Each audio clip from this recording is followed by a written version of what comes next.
everyone, my name is Brittany and welcome back to my channel. Today, I will be discussing what I'll be reading for the Asian Readathon in the month of May. It's Brittany, bitch. With Cindy hosts the Asian Readathon that takes place every single May for Asian American and Pacific Islander Heritage Month. And I have a couple of really good options for this readathon. And she does, of course, challenge you to read outside your normal box. And each one of my authors is a different Asian ethnicity. I will have all the prompts and all the information linked down below, as well as a link to with Cindy's original Asian Readathon announcement video. The first prompt is to read a book written by an Asian author. This was kind of just a freebie. I mean, you definitely can like bunch these up, but I decided to have each one of them be a separate prompt for me. So for this one, I ended up choosing Crazy Rich Asians, and this author is from Singapore, which obviously is where the book takes place. If you haven't seen the movie, it's incredible, but I've actually had the book in physical form for a few years now. I just haven't picked it up, but I actually picked this up on audio, and I'm really excited to get into this because I've always really enjoyed the movie. I think the movie is fantastic, so I really want to see what the original source material is like. I'm not sure if the book is a little bit different, but in the movie, we have our main character who is dating a guy who's a really rich guy in Singapore, which she didn't realize was that rich. And I think she goes over there for a wedding and she's kind of like thrown into this really rich Singaporean world.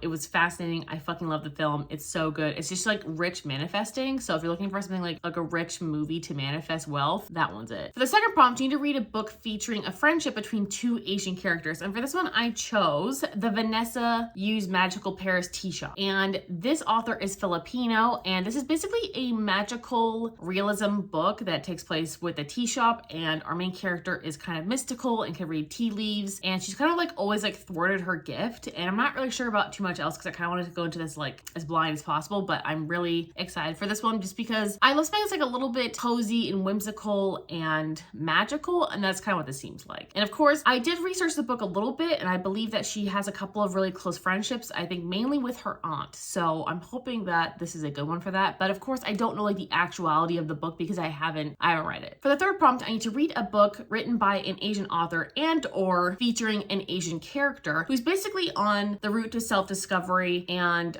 focusing on their identity. And for this one, I chose The Prince and the Dressmaker. And this author hails from Taiwan. And this book is basically about a boy embracing that he likes to dress up and drag, even though his parents want him to find a princess, as far as I know. This is a graphic novel, which is fun because I don't always like tend to read those, even though I have a couple of them on my TBR. So I'm really excited to dig into this one. And I felt like the theme of like discovering who you are, like your gender identity, is really, really important. So I felt like this one fit the bill perfectly for this prompt. For the fourth prompt, I need to read a book written by an Asian author and or featuring an Asian character that shows them going on an adventure. And for this one, I chose a young adult sci-fi called Gearbreakers. And I've had this one on my TBR for, I feel like quite a long time. I've been looking for it, but I couldn't like find any material. Like I couldn't find anything from my library, but I did finally I found the audiobook and ebook. So I requested both. I'm not sure if I'll get them in the next week, but I think within the next 2 weeks, I should be able to get them, obviously, which is within the month of May, which shouldn't be a problem. And this author is Korean, and basically what I know about this book is that we have a sapphic romance that's going to happen, and it's a futuristic, like dystopian-esque world. I don't really know too much. I've read the description like 4 times and I still can't explain it to you, but I'm really excited for this one. And the last prompt is to read a book featuring an Asian character that is either a hot mess, famous, or eccentric. And for this one, I decided to choose Tokyo Ever After. This is a YA novel where the main character finds out she's actually a Japanese princess. And I felt like obviously royalty is like a famous thing, and I thought that was like a perfect